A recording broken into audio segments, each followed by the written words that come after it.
언제든 삼성전자가 됐든 하이닉스가 됐든 네네. 그래서 굳이 또 삼성전자 하이닉스 좋냐를 따지면 여전히 그래도 삼성전자의 더 성장 그러니까 삼성전자의 어떻게 보면 삼성전자의 몸집이 되게 가볍잖아요. 삼성전자를 하이닉스보다 훨씬 좋게 보는 이유는 하나입니다. 그리고 만약에 주가가 빠진다고 해서 삼성전자 하이닉스를 그럼 빠졌으니까 기회다 하고 매수하는 것도 전 좋은 전략 같다 보이진 않습니다. AMD도 물량 늘리려고 하고 있고 구글의 TPU도 늘리려고 하고 있고 테슬라도 이제 그 A16 칩 잘 되면 심지어 A15 칩은 TSMC에 맡겼는데 그거 물량의 일부도 삼성전자랑 경쟁시키려고 하는 구도가 좀 보이고 있거든요. 아마 올해까지도 적자고 내년 정도 테슬라 수율 잘 나온다?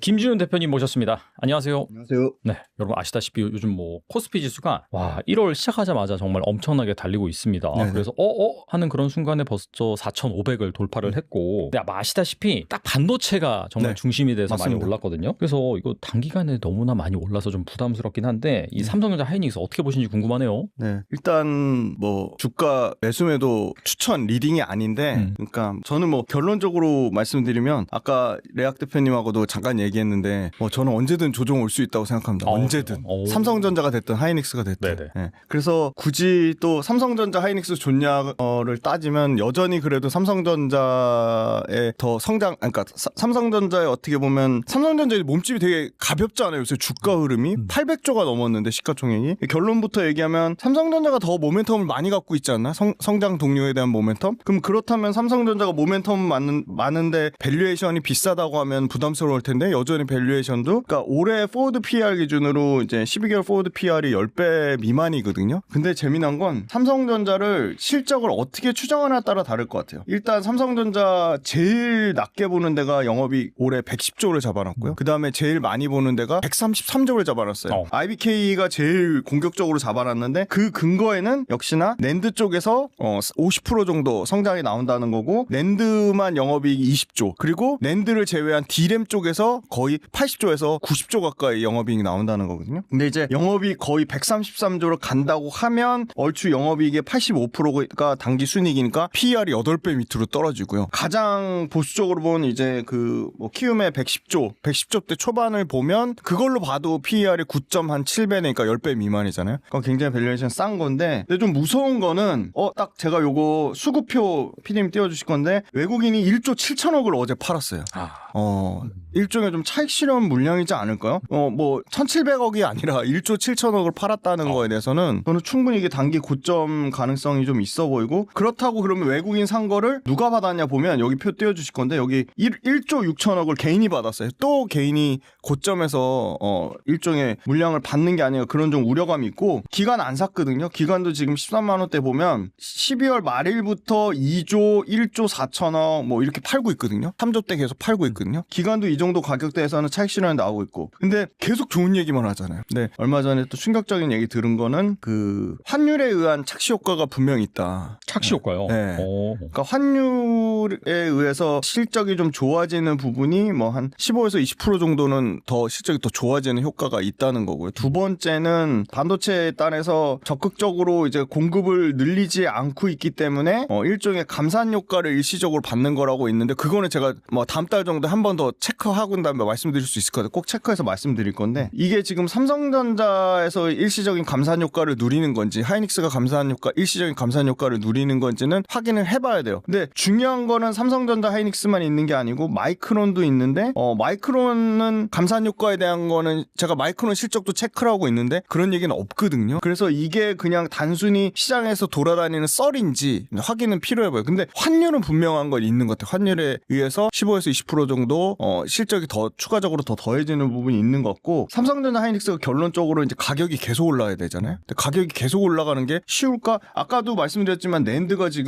이미 30% 넘게 올라갔는데 여기서 낸드 가격이 올해 2026년도에도 추가적으로 30% 이상 더 업사이드가 있다는 거고요. D램은 거의 40% 가격이 더 올라간다는 거거든요. 그러면 가격이 올라가면 너무 심플하잖아요. 공급을 엄청 줄이거나 수요가 폭증해야 되잖아요. 근데 수요가 예를 들어 AI 수요 서버 수요 하는데 모든 수요를 서버가 다 대체하진 않거든요. 너무나 큰 포지션을 차지하는 휴대폰이라는 수요가 있고요. 잘 아시겠지만 PC 수요가 있어요. 가전의 수요도 있고요. 요새는 또 막 뜨고 있는 차량용 반도체 칩 수요도 있거든요. 그러면 서버 수요만 좋아요. 휴대폰 안 좋아요. 근데 지금 반도체 너무 비싸가지고 휴대폰 가격 올리겠다는 거잖아요. 지금 PC 가격 올리겠다는 거잖아요. 그러니까 휴대폰이나 PC나 막 긍정적인 얘기 너무 하고 싶은데 휴대폰이나 PC 쪽 보니까 휴대폰에 PC에 들어가는 반도체가 부족한 것도 있지만 휴대폰 PC 지금 가격 올리겠다는 거거든요. 그러면 가장 최종 엔드단의 엔드 프로덕트인 반도체 들어가는 큰 포지션을 차지하는 휴대폰하고 PC가 판매가 잘 안 된다? 그럼 수요가 급격하게 둔화될 우려가 있지 않을까? 좀 그런 부분이 있고요. 모든 거를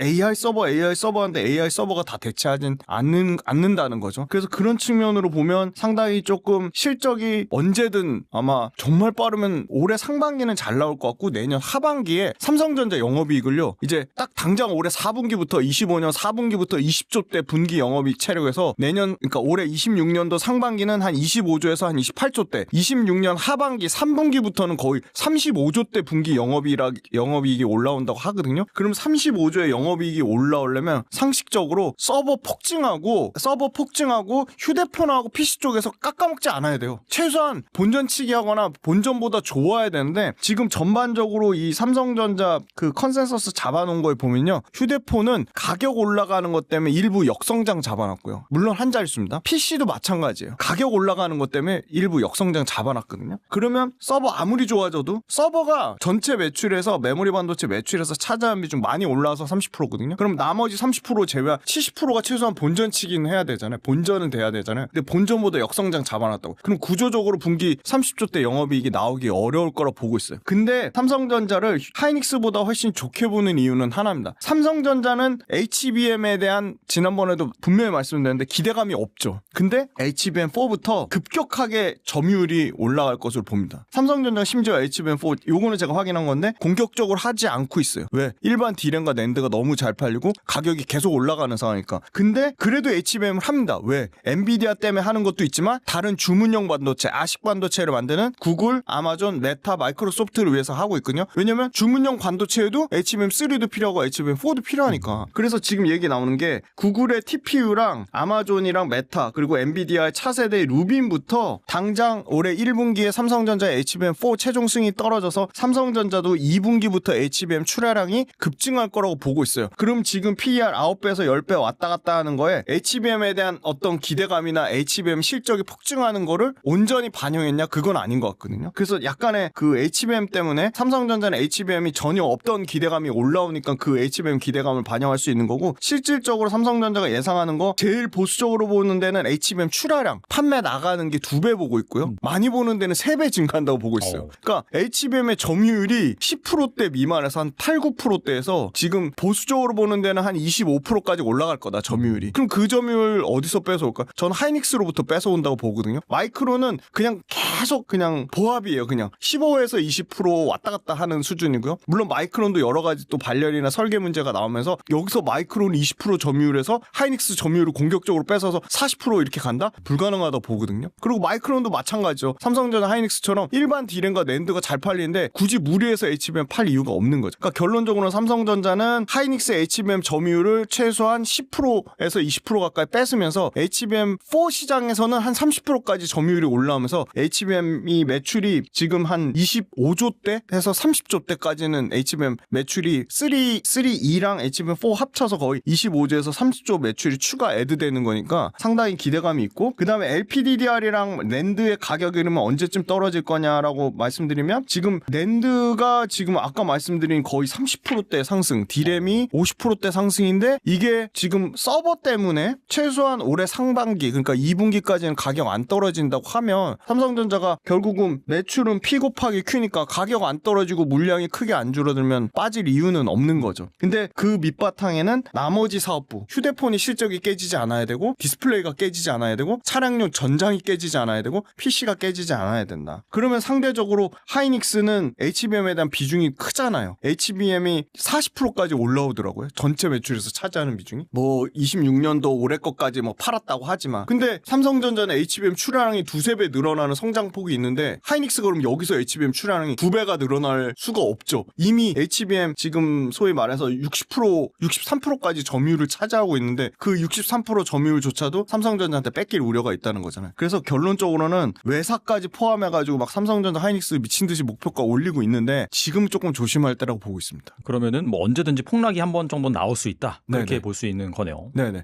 그리고 만약에 주가가 빠진다고 해서 삼성전자 하이닉스를 그럼 빠졌으니까 기회다 하고 매수하는 것도 전 좋은 전략 같다 보이지는 않습니다. 차라리 삼성전자 하이닉스를 기본 밸류체인으로 갖고 있으면서 TSMC에 납품하거나 삼성전자 하이닉스 밸류체인 갖고 있으면서 마이크론이나 인텔에 납품하거나 아니면 다이렉트로 구글이나 엔비디아에 납품하는 회사들 얼마든지 많거든요. 그런 회사들에 투자하는 거. 그러니까 삼성 하이닉스는 기본 캐시카우로 갖고 있으면서 빅테크나 종합반도체 업체, 뭐 인텔, 마이크론, 차라리 대만의 오사트 업체, 그러니까 후공정 업체 쪽으로 직접 납품하는 회사들, 아니면 그 미국이 중국의 반도체 장비나 소재를 견제하면서 반사수혜를 얻는 회사들이 있거든요. 뭐 하나 예를 들어 말씀드리면 PSK라는 회사가 최근에 굉장히 견조하게 올라오고 있는데 PSK는 말하는 분들이 없더라고요. 왜 그러나 봤더니 PSK 사실 증권사 레포트도 별론데 PSK의 경쟁사가 식각 장비잖아요. 심지어 세계 1등이에요. 15에서 20% 점유율 차지하면 굉장한 거죠. 근데 메슨 테크놀로지라는 경쟁사가 있습니다. 그 회사가 중국계 자본이 최대 주주예요. 2대 주주인가 그럴 거예요. 그래서 완전히 도태됐어요. 미국 시장에서. 그래서 미국 시장에 도태되니까 급격하게 메슨 테크놀로지 점유율이 떨어질 거 아닙니까? 그거를 그냥 PSK는 앉은 자리에서 반사수혜를 얻는 모습을 나타내면서 PSK는 기본적으로 하이닉스 밸류체인인데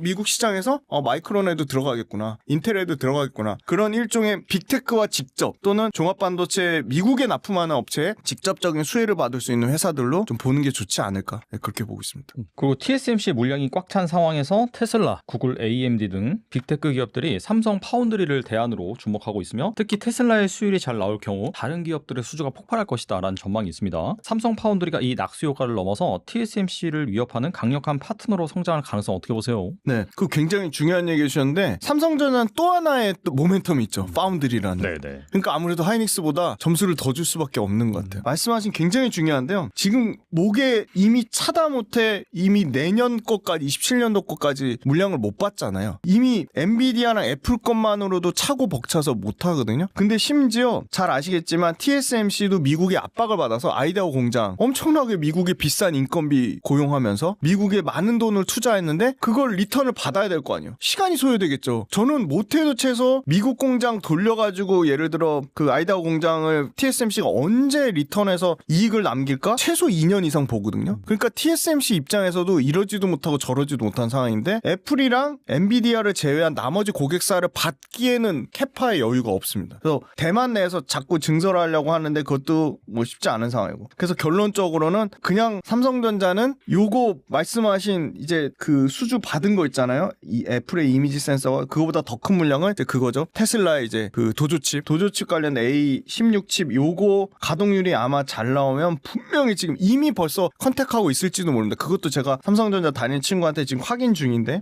아마존이나 메타나 구글이나 아식 주문형 반도체 칩을 엄청나게 늘리려고 하고 있고 그 주문형 반도체 칩이 구글의 TPU가 굉장히 폭발적인 반응을 얻으면서 구글의 TPU를 기존에 자기네들 자체 칩 개발하려고 하고 있던 메타도 관심을 보이면서 쓰겠다고 하고 있고 아마존도 쓰겠다고 하고 있죠. 아마존은 트레니움이나 자체 칩이 있음에도 불구하고 그걸 봤을 때 그럼 구글의 TPU를 어디가 만들어줄 거냐. 인텔은 쉽지 않은 상황이다. 지금 어렵거든요. 그래서 아마 삼성전자가 그 모든 수혜를 받아갈 가능성이 가장 높은데 이미 삼성전자도 미국에 공장을 지었죠. 테일러 팹. 근데 중요한 건 이제 그 테슬라 칩에 대한 수율이 최소한 정상 수율 뭐 60% 이상은 나와야겠죠. 근데 이제 막 시작 단계니까 뭐 한두 분기 정도는 확인이 필요해 보일 것으로 보이고 요거 관련돼서 어느 정도 수율이 나온다고 하면 굉장히 파운드리 쪽이 좋아질 확률이 매우 높다. 왜냐면 엔비디아가 뭐 40% GPU 포함해서 AI 칩 시장에서 45% 점유율을 차지하고 있는다고 하면 엔비디아 뺀 나머지 쪽에서는 그래도 그나마 이름 있는 게 AMD거든요. AMD가 굉장히 삼성전자를 신뢰하고 있고 삼성전자 물량을 굉장히 많이 맡기려고 하고 있거든요. 그러면 삼성전자는 기존에 없던 새로운 고객들이 계속 생기고 있어요. AMD도 물량 늘리려고 하고 있고 구글의 TPU도 늘리려고 하고 있고 테슬라도 이제 그 A16 칩 잘 되면 심지어 A15 칩은 TSMC에 맡겼는데 그거 물량의 일부도 삼성전자랑 경쟁시키려고 하는 구도가 좀 보이고 있거든요. 지금 완전 최신치 고 바로 전 버전. 그건 이미 TSMC가 하고 있는데 그럴 정도로 지금 그 1등 업체가 너무 너무 공급 캐파가 풀 캐파라고 오래 기다려야 되다 보니까 그거에 대한 반사수익이 삼성전자한테 상당한 기회가 오고 있는데 중요한 건 가동률이랑 양산 수율이 올라와야 된다. 근데 그건 지금 확인은 안 되고 이제 스타트 끊었으니까 최소한 2분기 이상은 확인이 필요해 보인다. 근데 굉장히 좋은 상황은 맞고 그거를 지금 계속 중간중간에 뭘로 우리 수율 잘 나와요 확인하는 거는 AMD MI350 물량으로 삼성전자가 계속 어필을 하고 있는 거고요. 두 번째는 차량용 반도체 쪽 일부 차량용 반도체 뭐 NXP가 될 수도 있고 르네사스가 될 수도 있고 대형 이제 글로벌 차량용 반도체 업체 쪽 그거 수율 잘 나오고 있다. 우리 파운드리에서 차량용 반도체 돌리면서 수율이 나오고 있다. 이런 식으로 어필을 하고 있어서 이거는 굉장히 삼성전자 입장에서는 또 하나의 밸류에이션을 추가로 더할 수 있는 요인이라고 봅니다. 근데 다만 이제 적자가 너무 심해요. 분기 적자가 거의 1조가 넘죠. 그러니까 7조 적자 얘기가 나왔었으니까. 근데 이게 10분의 1로 줄어들 거라고 해요. 분기당 한 7천억대 정도 적자가 예상이 되고 아마 올해까지도 적자고 내년 정도 테슬라 수율 잘 나온다? 그럼 분명히 분기 흑자 전환할 겁니다. 그러면 엄청나게 삼성전자 실적을 깎아먹었던 요인이 매출은 증가하는데 영업이익에서 계속 뭐 5조 7조씩 깎아먹으면 엄청나게 삼성전자 입장에서는 밸류에이션 할인 요인이거든요. 근데 이게 그 BEP만 맞추더라도 상당한 삼성전자 입장에서는 플러스 요인이라고 보고 있습니다. 그리고 이제 구독 모델 하고 네. 계시잖아요. 네네. 거기에 대해서 좀 말씀해 주세요. 네, 저는 이제 빌리언스 캠퍼스라는 구독 모델을 하는데요. 저는 이제 외부 채널 나가는 거는 워낙 일약 대표님하고는 오래돼서 지금 거의 3년 됐으니까 이렇게 끈끈하게 하고 있는 거고 대부분은 이제 제 채널하고 제 구독 모델에 집중하려고 하고 있습니다. 그러니까 유튜브에서 다 못 다루고요. 그래서 구독 모델은 제가 매일매일 시황 그리고 업종, 산업, 레포트, 기업 이렇게 다뤄드리고 유튜브에 공개하지 않는 그 빌리언스 캠퍼스 유료 구독 모델 분들만을 위한 영상을 주 1회 제작하는데 제가 올해부터는 그분들하고 한 달에 2번 이상 장소 다 섭외해가지고 라이브를 진행하려고 합니다. 그래서 주간 라이브라고 해가지고 그러니까 빌리언스 캠퍼스 구독자분들을 위한 매주 영상을 찍고요. 당연히 거기에 업종, 산업, 기업을 얘기하고 시황까지 당연히 얘기하고 그다음에 매일 글로 말씀드리고요. 그다음에 주간으로 이제 라이브까지 진행한다고 말씀드리니까 이탈률이 한 4~5% 되거든요. 최근에 좀 신규 구독자분들이 들어오셔가지고 너무 감사하고 그리고 오프라인 모임도 많이 좀 하려고 하니까 약간 비싼 두 분이서 드실 수 있는 점심값이니까 한번 들어보시면 굉장히 도움이 많이 되실 것 같습니다.